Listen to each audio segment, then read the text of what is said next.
No more 7 Days to Die updates on current-gen consoles. Let's talk about that. Hey, hello gamers, ladies and gentlemen, I'm VK and welcome back to another video. And in this video, we're going to talk about something incredibly annoying. So if you don't know 7 Days to Die, it's a horde zombie survival game, or zombie horde survival game, however you want to put it. And it's made by Funpimps. See, back in the day, Telltale acquired the rights for the console port of 7 Days to Die. They of course went bankrupt, and that forced Funpimps to buy their own game back at an auction. This is a fair while ago, and now on a stream they have pretty much revealed the information that they're not really working on any updates for current gen devices, but that their hope is really to port the game to next gen when they have the ability to do so, effectively leaving the current gen community dry of content and in the dark. The game has a thriving console community of over 15 to 20,000 daily active users. Nice. But for about a year, there hasn't really been much word on what's happening. And in fact, console is about 3 years behind on PC in terms of updates. Telltale was working on Alpha 16 back in the day, whereas the PC version is currently about to come out with Alpha 19. 7 Days to Die in general has been in early access for 6 years, and the game is cheaper on Steam than on console. That isn't necessarily weird. A lot of games on PC are actually cheaper than console, but the Steam version has had 3 years of extra updates and content.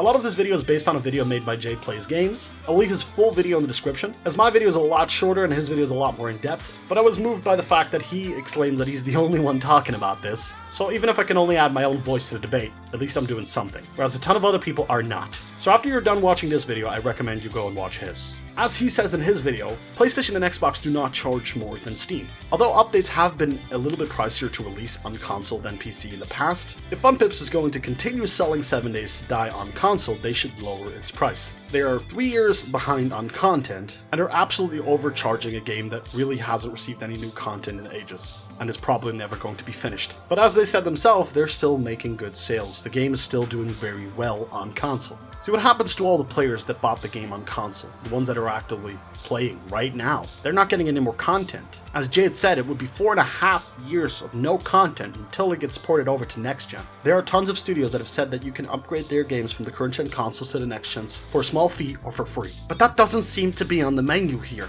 In fact, it just seems like Funpimps just expects people to trust them when they're shitting in your face. And I understand it is not their purpose. Sure, they would want to make this game perfect, but they're not doing that, and all of those console players will feel the repercussions of that.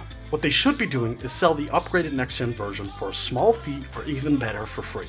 But as they said themselves, they're not a console developer. They don't port games. And if they don't have the need to learn it, they should get a team to port it. I can refer to Jade's video again because it was very well made, but from my own research I can also tell you that it doesn't take that many people to port a game. And considering this game is still making sales just on the console version alone and on the PC version, it shouldn't be impossible to do this. Not to mention they could make a partnership with another team like they did with Telltale to help port it. Now I can see how that isn't very appealing to them, seeing how the deal with Telltale ended up, but honestly it's a lot more consumer friendly than what the plan is right now. I'm gonna send this video to the developers just like Jay did, in hopes to get a spark ignited. I very strongly doubt that's possible, but it's the right thing to do. But I'm gonna leave it there. Let me know what you think of this entire ordeal in the comments down below. Leave a like if you liked the video, subscribe if you want to see more just like this, hit that notification bell if you would like to be notified. But I've been VK, we'll see you next video.